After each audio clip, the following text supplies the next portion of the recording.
Keiko stood in the quiet of her living room, staring at the small velvet box in her palm. Inside was the only thing of real value she had left, her wedding ring. The gold had dulled over the years, but the memories it carried shone brighter than ever. Her late husband, Rio, had given it to her on a rainy spring morning 30 years ago, under the blooming cherry blossoms near Nagoya Castle. Today, the rain returned, tapping gently on the windows as if to echo her heartbeat. Haruto's wedding was in 1 week. Her only son. Her pride. And yet, the weight of unpaid bills, venue deposits, and catering expenses suffocated her.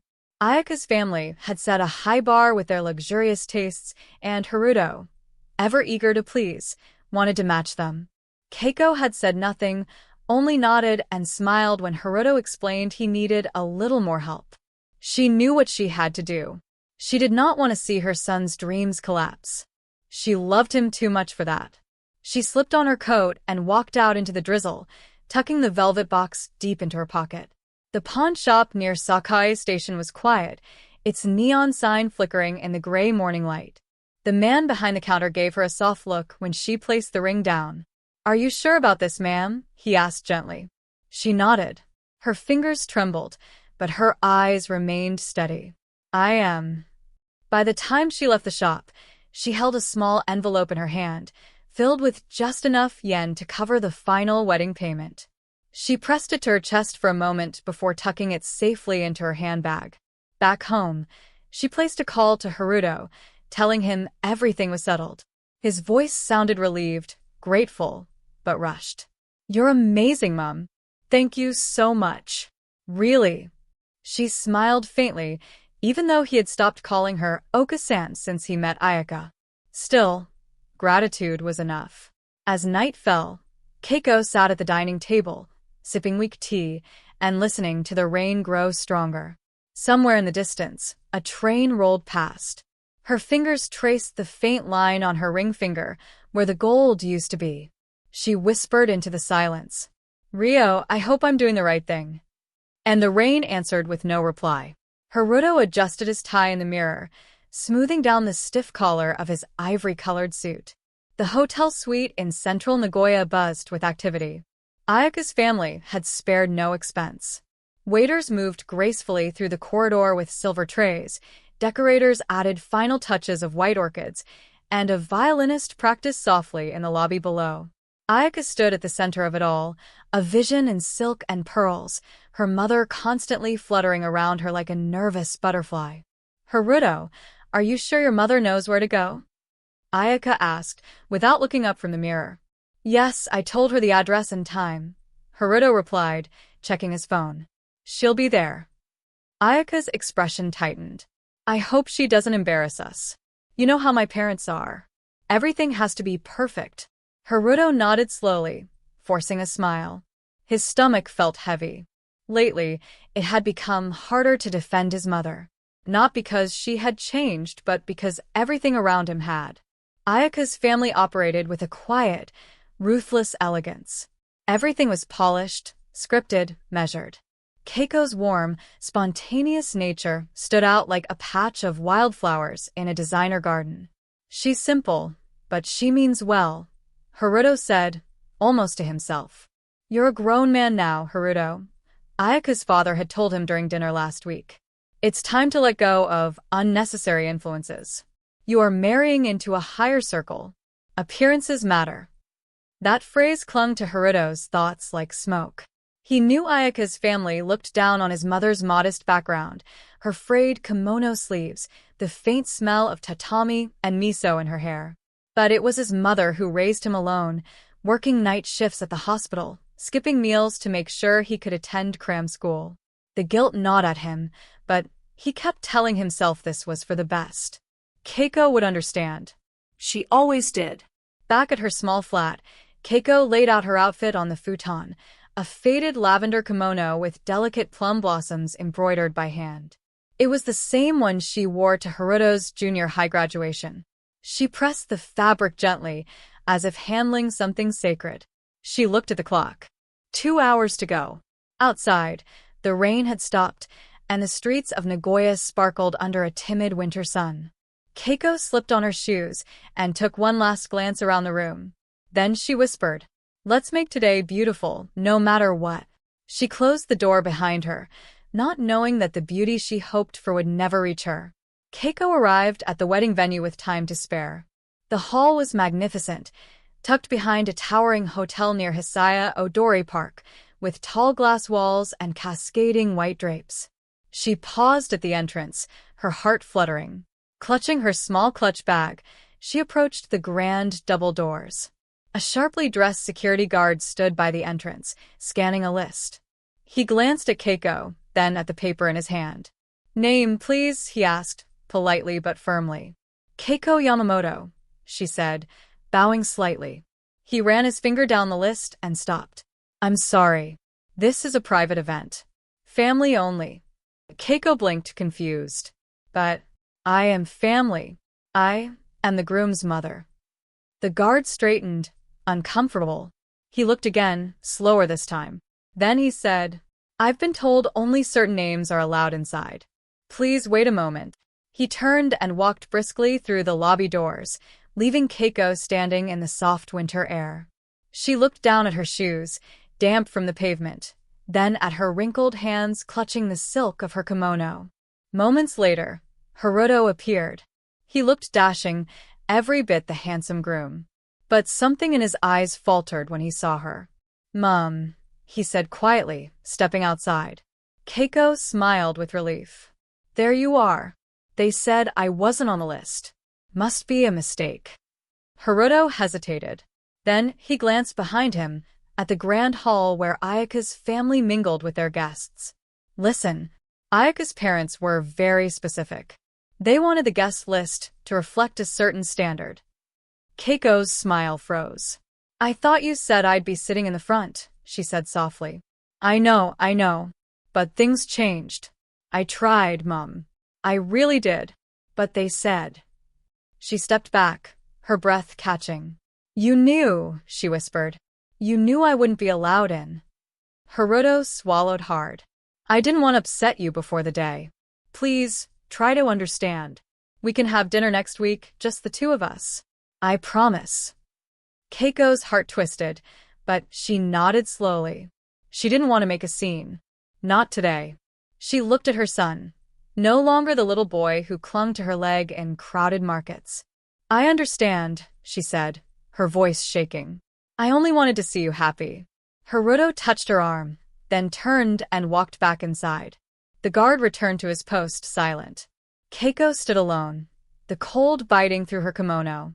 A few guests passed her on their way in, offering polite bows, not knowing who she was. She took one last look at the glittering hall and turned away, disappearing into the quiet streets of Nagoya. Keiko walked without direction, the distant sounds of the wedding fading behind her. The wind rushed between the buildings, tugging gently at the sleeves of her kimono.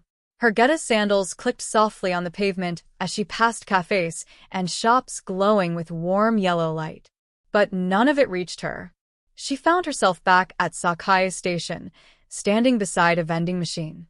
She stared blankly at the choices. Tea, coffee, Orange juice. None of it mattered. Slowly, she dropped a coin into the slot and chose green tea. As the bottle thudded into the tray, she took it with trembling hands and sat on the nearest bench. The crowds bustled around her, young people laughing, couples hurrying to restaurants, tourists snapping photos. No one noticed the woman sitting alone, her eyes wet and distant. Memories began to stir.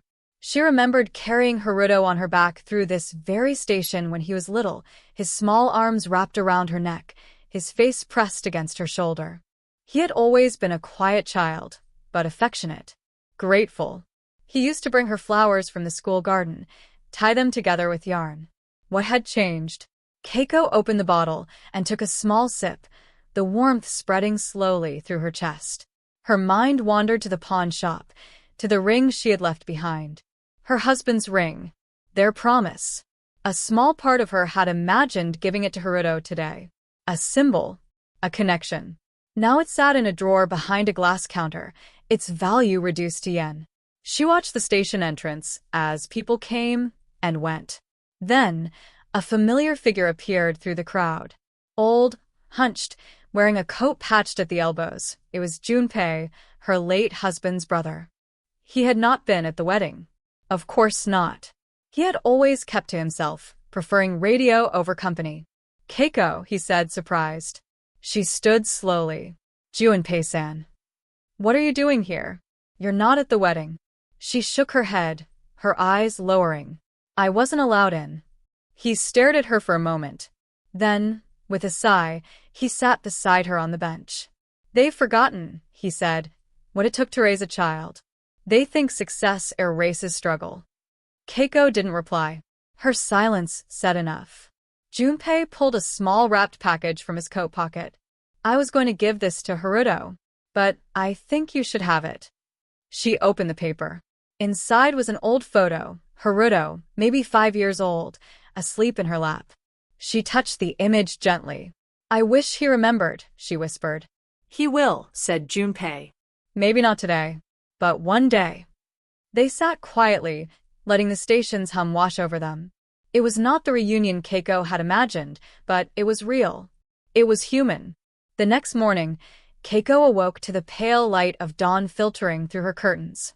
Her eyes felt heavy, her body aching from a restless night. The silence of her apartment in Nakamura Ward felt deeper than usual. She stood slowly, pulling on her worn cardigan, and moved to the small kitchen. As she boiled water for tea, her eyes fell on the calendar pinned above the sink. Haruto's wedding day was marked with a bright red circle. Below it, she had scribbled a single word in pencil. Hope. She reached for the eraser and gently rubbed it away. Just then, her phone vibrated on the counter. She didn't rush to check it. Few people ever called her anymore. When she finally picked it up, the screen showed a message from Yumi, her neighbor. "Are you okay? I heard what happened. We're here if you need anything." Keiko typed a simple reply. "Thank you." She sat down with her tea and stared out of the window. The streets below were already alive with children walking to school and salarymen rushing to catch the train. Life moved on, unaware of the fracture that had taken place in hers. Later that afternoon, she decided to go out for a walk. The air in Nagoya had grown cooler with the season, and the leaves along the riverbanks near Shiratori Garden had begun to turn gold and crimson. She wandered slowly, her thoughts a mix of sorrow and numbness.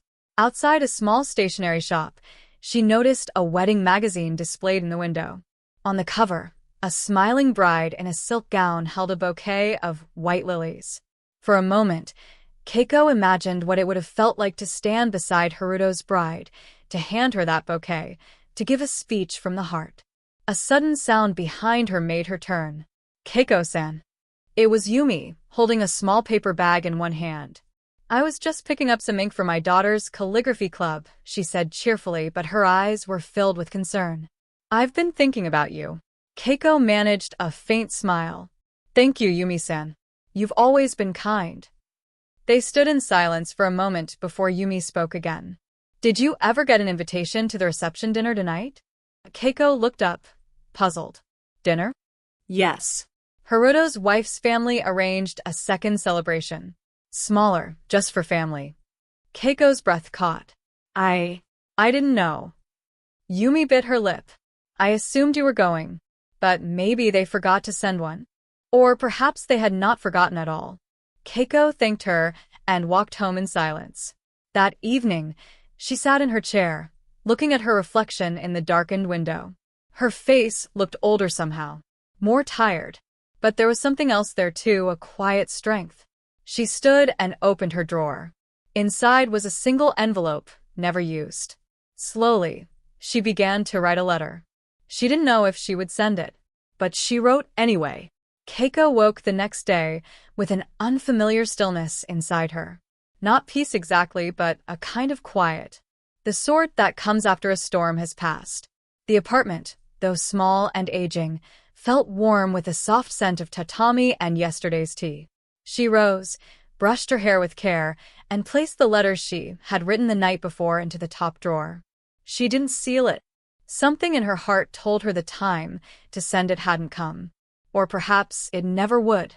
Instead, she tidied her home, swept the floors, wiped down the window frames, and even replaced the flowers in her modest tokonoma with a fresh sprig of pine. Her movements were deliberate, almost ceremonial, like she was preparing herself for something, even if she wasn't sure what it was. In the afternoon, Keiko received a call from Mr. Sakamoto, the owner of the shop where she had pawned her wedding ring.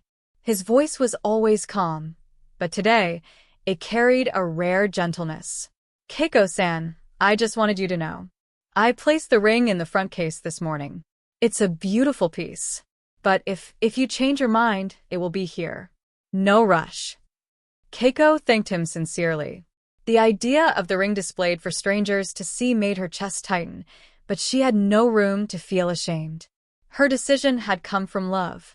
Later, she walked through OSU's shopping district, watching couples and students pass by.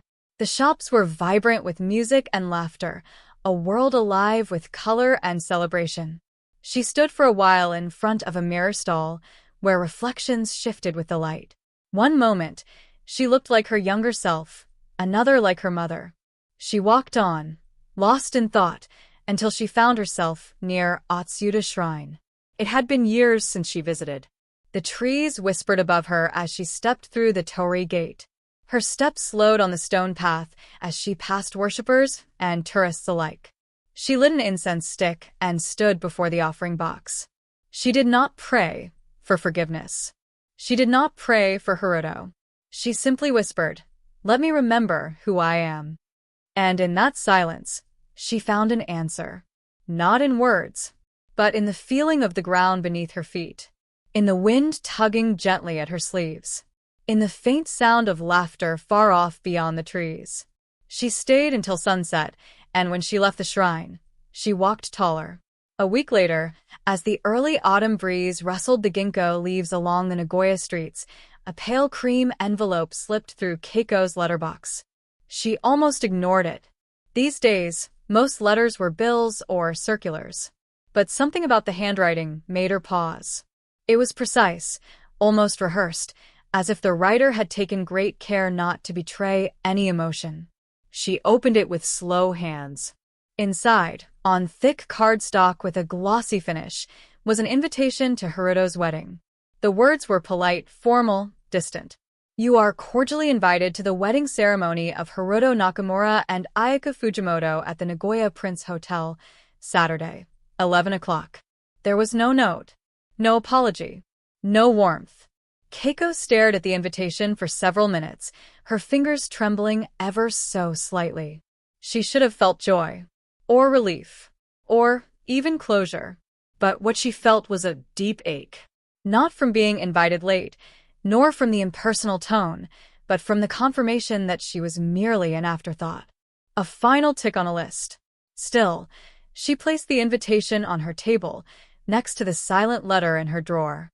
For days, she said nothing to anyone. Not to her neighbors. Not to the shopkeepers who smiled warmly at her as she passed.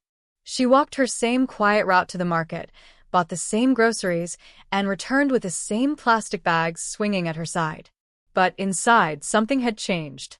She was not angry. She was not even sad. She was resolved. On Friday morning, Keiko went back to Mr. Sakamoto's shop. The bell above the door jingled softly as she entered. "Keiko-san," he said with a nod. "I'd like to buy it back," she said plainly. Mr. Sakamoto reached under the counter and brought out a small black velvet box. The ring lay inside, still gleaming, untouched. She counted out the cash she had saved, slowly and carefully, then took the ring in her hands. For a moment, she closed her eyes, as if feeling the memory of a different life press against her palm. She didn't put it on. She simply placed it in her handbag, bowed politely, and walked out into the afternoon light. The morning of the wedding arrived with a crisp blue sky over Nagoya. Keiko stood before her small mirror, smoothing the creases of her soft gray kimono. It was simple but elegant, the same one she had worn to her husband's memorial. Her hair was pinned in a modest bun, and her face held only the lightest touch of powder. She placed the ring into a small silk pouch and tied it securely. Then, with a steady breath, she slipped it into her handbag. The journey to the Nagoya Prince Hotel was quiet. She sat near the window on the train, watching the city shift from neighborhoods of old wooden homes to sleek glass buildings. No one knew where she was going. No one had asked. At the hotel, the entrance was blooming with arrangements of white lilies and silver ribbons. A tall banner with Haruto and Ayaka's names stood by the grand staircase. Guests in formal wear laughed and greeted each other as they entered. Keiko stayed back, observing from the far pavement. She was early. She had no intention of going inside. From across the street, she watched the procession of elegance unfold. Photographers moved in swift circles, capturing smiles and poses. Ayaka, radiant in her pristine white uchi-cake, stepped out of a sleek black car with her parents. The crowd whispered their admiration. Then Haruto appeared. He stood tall, poised in a dark ceremonial haori. He smiled broadly as he helped his bride up the steps. For a moment, Keiko simply watched him. Her son. Her boy. So familiar, yet so impossibly distant. As the guests were ushered inside, a man in a black suit, presumably a hotel guard, called out to organize the entrance. "Family only from this point," he announced clearly. Keiko clutched her bag tighter. Her heart clenched. It was as if someone had pulled the air from her lungs. She stepped forward. The guard's eyes swept her calmly. "I'm sorry, madam," he said politely. "This section is for family only." Keiko opened her mouth, but no words came. Then she saw it. Haruto, at the top of the stairs, turned towards the commotion. His eyes locked on hers for the briefest second. He recognized her. And then he turned away. Not in shock, not in pain, but with indifference. Keiko bowed to the guard and stepped back. Her hands didn't tremble. Her chin didn't quiver. She simply turned and walked away. Keiko walked slowly through the tree-lined streets, away from the glittering hotel. Her steps were neither hurried nor hesitant.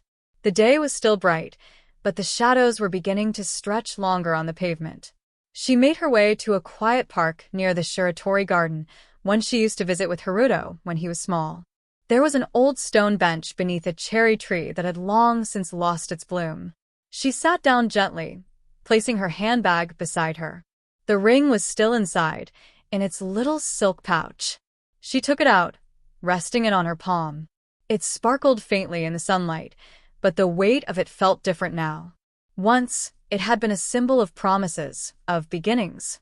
Now, it felt like the last page of a story she had no part in anymore. Keiko did not cry. There were no tears left for this moment. Instead, she simply spoke, her voice barely above a whisper. "You chose your path, Haruto," she said. "And I've chosen mine." She stood, placed the ring gently on the bench, and stepped away. Not out of spite, not out of revenge, but because she knew she had finally let go. As she walked past the children playing near the pond and the elderly couples feeding koi fish, a quiet peace settled over her. Not a happy ending, but a true one.